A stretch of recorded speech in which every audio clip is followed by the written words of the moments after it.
Saudara-saudari yang dikasihi Tuhan, sudah berkali-kali terjadi dalam hidupku sehingga saya tidak lagi memandangnya sebagai satu kebetulan belaka.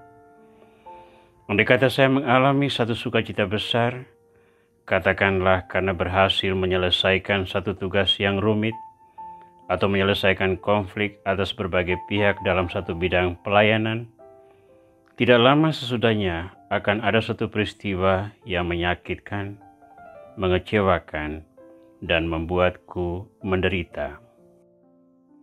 Karena ini sudah berulang-ulang terjadi, kalau saya mengalami kegembiraan karena satu hal, saya mulai waspada.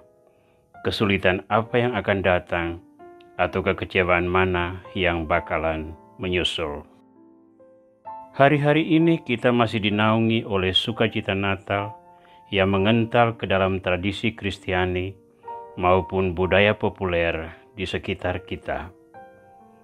Pernyataan Menteri Agama yang baru, Bapak Yakut Khalil Qomas, yang memberi ucapan selamat Natal kepada orang Kristiani di Indonesia, menuai banyak tanggapan positif dari berbagai pihak. Banyak orang Kristiani bergembira karena merasa sangat dihargai dalam ucapan selamat tersebut. Tentu ini sebuah hadiah akhir tahun 2020 di tengah wabah COVID-19 yang patut kita hargai, walaupun di saat yang sama tetap ada pihak-pihak yang menyanggah dan memberikan kritik. Memang tidak mungkin bisa memuaskan semua orang.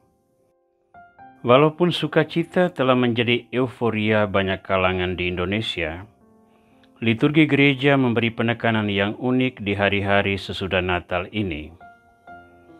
Tanggal 26 Desember kita merayakan pesta Santo Stefanus, martir pertama yang dibunuh orang Yahudi di Yerusalem.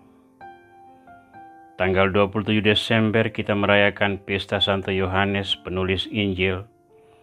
Yohanes merupakan satu-satunya rasul yang tidak dibunuh karena iman dan pewartaannya, tetapi ia pun menderita dalam pembuangan di Pulau Patmos, satu area pertambangan yang tidak menyenangkan. Tanggal 28 Desember kita memperingati kanak-kanak Bethlehem yang dibunuh atas perintah Herodes, yang khawatir pada raja baru yang dicari oleh 3 orang sarjana dari timur. Kita juga merayakan pesta keluarga kudus pada hari Minggu sesudah hari Natal. Keluarga kudus ini hidup dalam kemiskinan, diancam Herodes sehingga harus mengungsi ke Mesir, dan menghadapi berbagai salib lain sepanjang hidup mereka. Pendek kata, perhatian mendasar pada hari-hari sesudah Natal tidak semata-mata ada pada madah kemuliaan malaikat yang turun dari surga, atau kegembiraan para gembala yang mencari bayi Yesus dan menemukannya, atau sukacita Simeon dan Hana yang menyaksikan hadirnya Sang Penebus di depan mata mereka. Perhatian itu lebih terarah ke penderitaan salib yang datang sebagai konsekuensi iman akan Kristus sebagai Mesias, firman yang lahir sebagai manusia.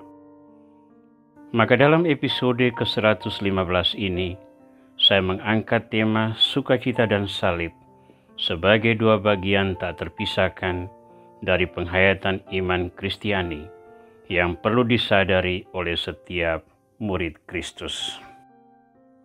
Kita mulai dengan sukacita Natal.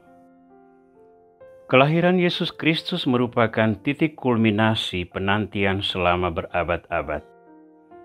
Orang-orang Israel mempunyai akar iman pada Abraham, bapa leluhur mereka, yang menuruti panggilan Tuhan untuk pergi ke tanah yang dijanjikan.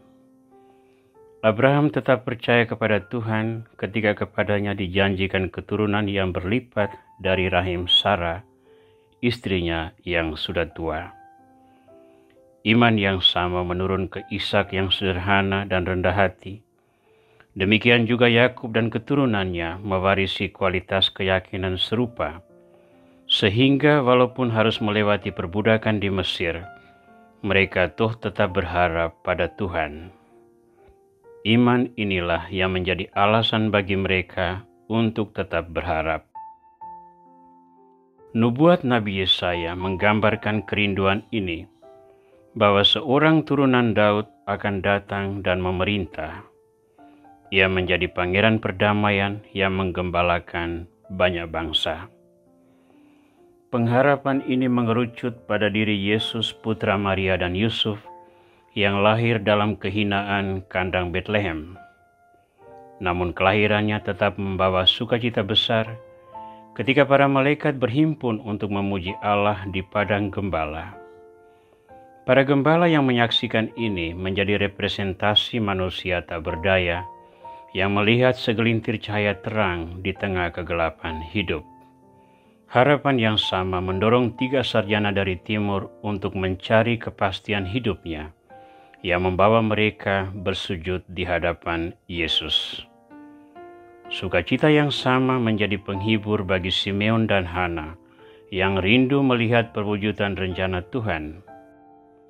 Sukacita yang diresapkan ke dalam hati menguatkan iman yang benar dan memberi daya rohani yang besar untuk menjalani kehidupan.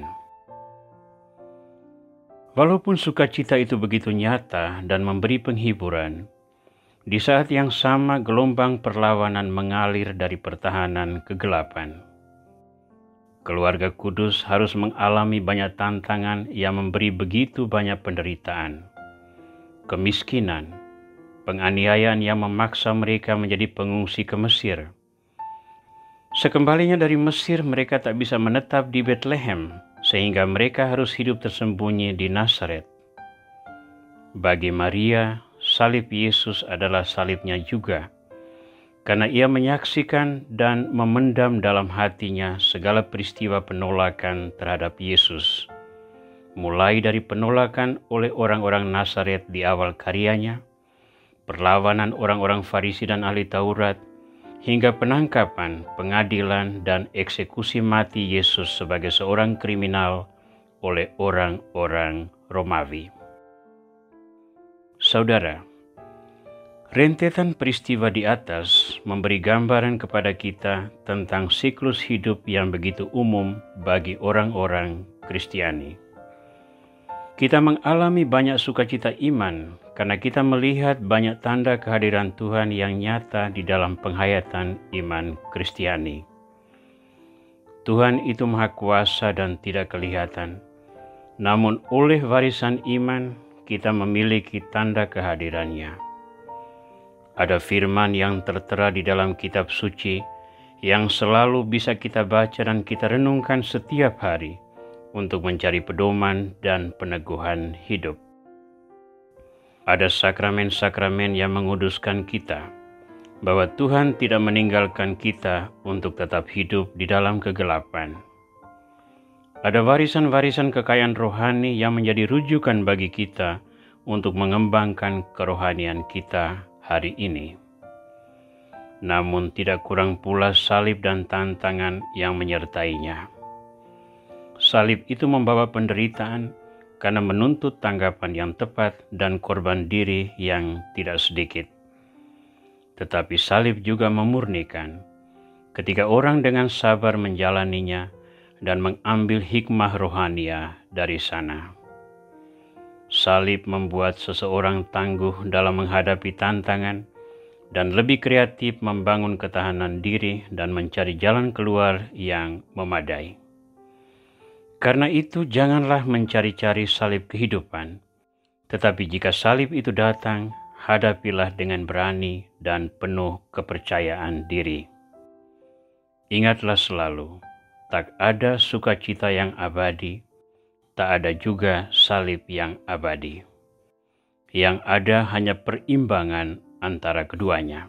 Tinggal kita jeli mengelolanya demi kehidupan kita sebagai murid-murid Tuhan. Tuhan Yesus Kristus, kami bersukacita atas pesta kelahiran-Mu yang memberi kami kekuatan iman untuk menghadapi hari depan yang penuh dengan tantangan. Kami bergembira karena boleh mengalami tanda-tanda kehadiran-Mu yang meneguhkan. Namun sadarkanlah kami senantiasa untuk tidak lupa diri dan senantiasa menyiapkan diri untuk menyambut salib dan tantangan lain yang senantiasa menyertai penghayatan iman kami.